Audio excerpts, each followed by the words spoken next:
lawmakers will vote on a historic increase in education funding today. The state's new budget would add more than $700 million in education funding. News 18's Balin Salavari joins us with how that money will be used. Balin? Yeah, hey Kayla. Well, teacher unions may be disappointed in this year's budgets. It boosts state funding on education by 2.5% in each of the next 2 budget years, but that won't be going towards teachers' salaries.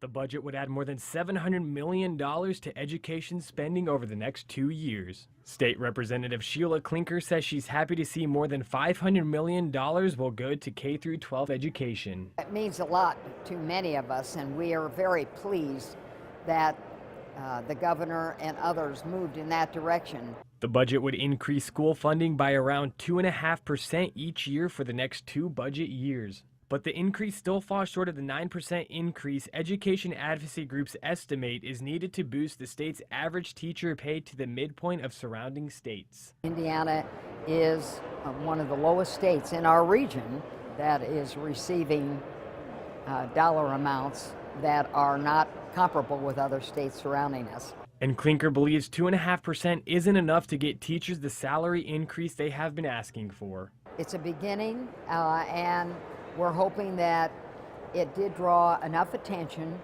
that people will continue to work on that issue. And local school leaders like West Lafayette School Superintendent Rocky Killian believe teachers deserve the raise. We deeply appreciate all that they do for our kids. They're the real heroes of public education and the heroes of the state of Indiana. The budget would also use state reserves to pay off $150 million in teacher pensions. This could save schools around $70 million per year. But Killian says only certain schools would see benefits. He says a lot of a school's funding comes from growth. If you have an enrollment increase next year, you're going to get extra money. If you don't, you're not. It's like going to a household and saying, okay, you have 1 child.